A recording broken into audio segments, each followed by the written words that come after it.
Hi, this is Julie from Soul Focus UK. This is an elevation with tarot reading for the Gemini full moon, which is in an eclipse. This is all about living a better life and using tarot to find the answers for that. This is a collective reading for Aquarius. That can be sun, moon and rising. If it doesn't resonate, please just let it fly. It's absolutely fine. You can pick a different reading for one of your other signs. If it resonates, then absolutely action some of the information here. If you're interested in a personal reading or some of my products and services, please see the link in the message in the comment box below for my website. So with regards to this, we are looking at actioning. So we're in Gemini for the full moon, and this is in Sagittarius season. Now, both of these are very much about storytelling and creating a story for a better life. So with this full moon, we're looking at what do we need to release, what stories no longer serve us, what stories are from the past are incorrect. So we're going to ask straight away, what narrative do we need to address or release with this full moon, please? I always have to say that my sun sign is, oh God. My sun sign is Aquarius, so this would be the one that I would watch, and straight away this resonates with me. Okay, what narratives do we need to address, please? I don't know that it's going to give me a different one. It's just going to stick with that one. Oh no, okay, we've got two. Oh, and a couple. Brilliant. Okay, connecting to your sorry. This is, all of my technical stuff has gone today. Right, here we go. Queen of Cups, we're talking about the psychic energy, so keeping that in mind. She is upright there, which I like to see. Queen of Swords, that is the energy of Aquarius, and it's in reverse. So with this, I want to say, first of all, you need to embrace who you are. You need to embrace your oddities, your quirks, your differences. Okay, this is very, very much about letting go of what other people think you should be. You are this badass Queen of Swords, chopping off people's heads, screw them, whatever. I was going to swear some more. So really with this, we're letting go of the narratives of the narratives that people put on us of what we should be. Okay. We also, the first one that made me laugh is this Nine of Swords. It's very much an anguish card. It's like, woe is me. This is something I've personally worked through for years. I am in a much better place now, although I personally still have issues in relation to thinking of deserving things sometimes, and, you know, taking on a lot. So I will put that here in that same vein. This narrative is that we need to address is that we don't have to take on so much. We don't have to take on other people's stuff. And, really and truly, things aren't that bad. The nightmare doesn't get us. It doesn't. We're connected to spirit. We can block out the negatives. Okay. This Nine of Pentacles, we're looking at finances. Okay. What is the narrative that you have in regards to finances, and how do we change that? How do we turn that around? Reaping the rewards of like growth and things like that. It's showing that we're putting things in, but we're not getting the rewards back. So looking at how much effort are we putting into something to get the rewards back. It doesn't have to just be financial. It can be anything of, sorry, the video cut out there. So we're looking at anything of earth. It doesn't just have to be financial, but we're really looking at that aspect.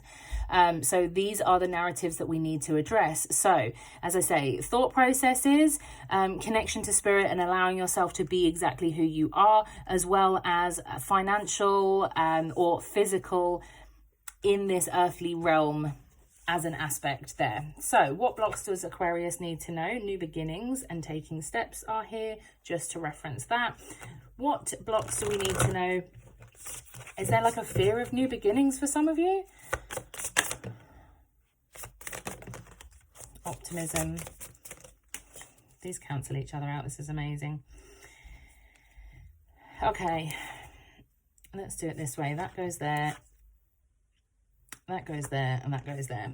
I don't know if you can even see this because my view on the camera is a bit poor at the moment, waiting for a new tripod. So if we look at the Nine of Pentacles, the block here is decrease. So decrease in the sense of decrease in income, decrease in energy coming to us. That is a block. Okay, we need to look at increasing what is coming to us and increasing the positivity around that. Now, this anguish card is backed up with optimism, blocking, and it's upside down. Okay, so we're looking at a block in relation to optimism and how optimistic we are. So it's very much about changing those viewpoints. Angels of the four directions, again, we're looking at connection to spirit. Okay, so tapping into who you are, tapping into your actual powers and connection. Really sitting down. As an Aquarius, I can tell you, you are very psychic. The first psychic I ever worked with and saw and used as a mentor and a guide, she was Aquarius. I am Aquarius. So I'm going to sit here and tell you, you are very powerful. Okay. It is within our realm, although of course we do have that logical brain. So sometimes we need to navigate that logical brain to be able to connect to spirit. Okay, if you are one of these people and you're like, I don't really understand, I don't know if this does work, I am Aquarius, but I'm questioning everything, look into quantum physics, it will help. Okay, so I will just leave that point there for you. Now, what is the overall message that we need to know about right now, please, as Aquarius? I'll pull that card out because it slid away down the bottom.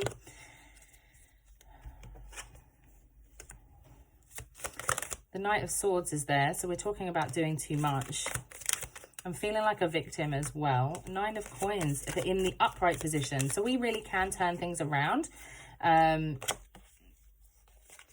We really can turn things around if we want to. It comes down to that.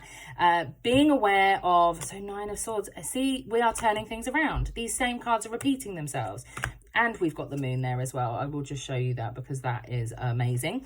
Two of Wands, we're looking at a new adventure, a new business, a new venture in that sense. Having the world in your hands and being able to move forwards, right? So being able to move forwards, you can release this like anguish and oh, like everything's happening to me by taking time and resting. When you take time and rest and you have a different perspective, you're able to like release that kind of self-imprisonment, which is very prevalent here as well as something, as a narrative that you need to release.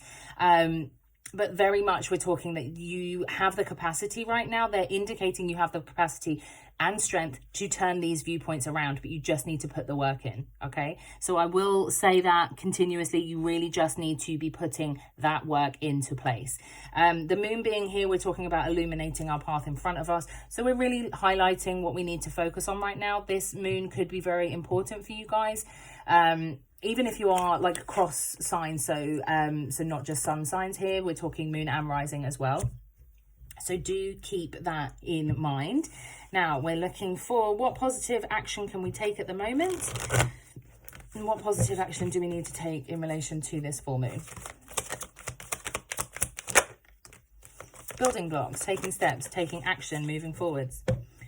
You don't have to build the wall in a day. And imagine, and that's connecting. Imagine what things could be. Imagine what it could be like, using visualization for your dream life ahead of you. Okay, that would be really positive for you, using that visualization and then taking those small steps, building that wall, building a wall in a sense of protecting you and protecting your boundaries, and really taking steps and action to change your viewpoint on financial aspects.